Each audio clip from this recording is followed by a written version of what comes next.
The final chapter on JFK, Chapter 16, Segment 5, The Palm Print. Welcome back. This segment relates to the alleged palm print of Lee Harvey Oswald found on Warren Commission Exhibit 139 on the underside of the barrel. And when I say alleged palm print, I absolutely mean alleged palm print. And if I told you that that palm print showed up 7 days later, shooting on the 22nd, 23rd, 24th, Oswald shot. And several days later, Lieutenant Day finds a palm print that no one else found, not even the FBI. What are the chances of that happening? As we look at the subject of the palm print, Lieutenant Day allegedly found the palm print on the underside of the barrel of the alleged assassination weapon, and he had to unscrew and take out part of the wood stock in order to find the print. Now, Day supposedly, while he was in the Texas School Book Depository, and of course, looking at the book boxes also, dusted the weapon profusely looking for prints with a fingerprint powder that was black, as is clear from various photos of Day walking out of the Texas School Book Depository and being in the Dallas police station and exhibiting the weapon. No black fingerprint powder is visible at all. Lieutenant Day claimed that he found faint traces of 2 fingerprints on the metal housing of the trigger on the alleged assassination rifle. And he took photographs of it and applied a protective layer of cellophane over the area. But of course, the palm print that he found 6 or 7 days after the fact, he neglected to photograph.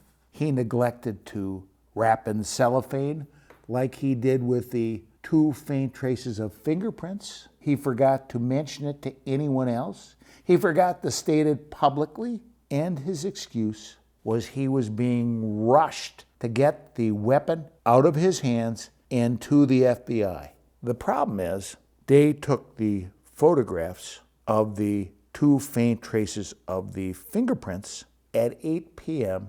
He had 3 hours before the gun was released to the FBI. When Day turned the rifle over to the FBI, he did not advise the agent receiving the weapon, Agent Vincent Drain, that he found a palm print on the underside of the barrel on the weapon. And he didn't leave a note, and he certainly could have done that. Just a little note, FBI, check out print on underside of barrel.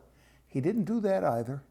And he neglected to tell the district attorney or the chief of police that he found such a print. So as part of their press conferences where they were touting everything they found, they would have been able to state that another print had been found linking Lee Harvey Oswald to the killing. When the weapon finally got to the FBI headquarters, the first person to look at the weapon was FBI agent Paul Stambaugh, and he testified when he got the weapon, it was covered with fingerprint powder all over it. And if there had been fingerprint powder underneath the underside of the barrel of the rifle, Stambaugh stated he would have seen it and would have noted it, but he didn't. The weapon then passed to 2 fingerprint experts, and both men testified that they found no palm print on the underside of the weapon. They found no evidence of a palm print being lifted from the underside of the weapon. They saw no black powder residue on the underside of the weapon, and it was their belief that there was no palm print ever existing on Warren Commission Exhibit 139. The weapon was sent back to Dallas on November 24th, right after Lee Harvey Oswald was dead, and it sat for several more days until November 29th a fingerprint card was sent back to the FBI headquarters from Lieutenant Day with supposedly a palm print on the side and the handwritten words off the underside of the gun barrel near end of grip. This was a frame-up, and you don't have to believe my words about that, because the Warren Commission themselves stated the same thing in a memo that was made public 15 years after the commission met.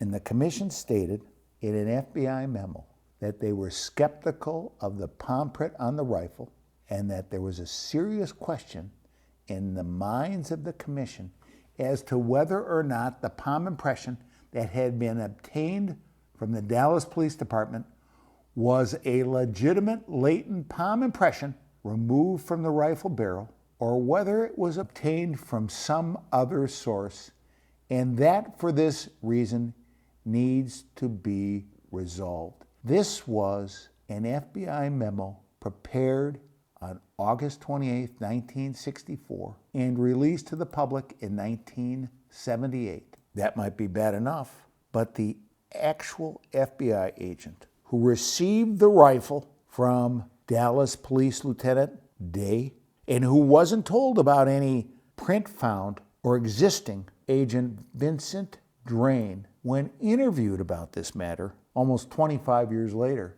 stated that, quote, "I just don't believe there ever was a print.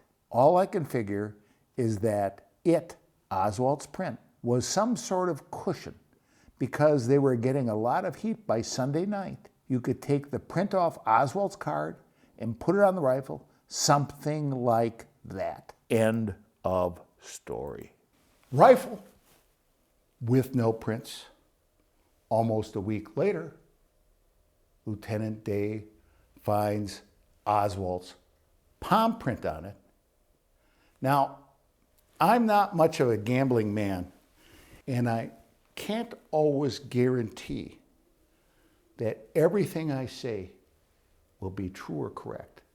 But in this circumstance, I can guarantee you that if someone committed a crime in the Dallas-Fort Worth area in 1963 and Lieutenant Day was working that case, that person would not get a fair shake. See you in the next chapter.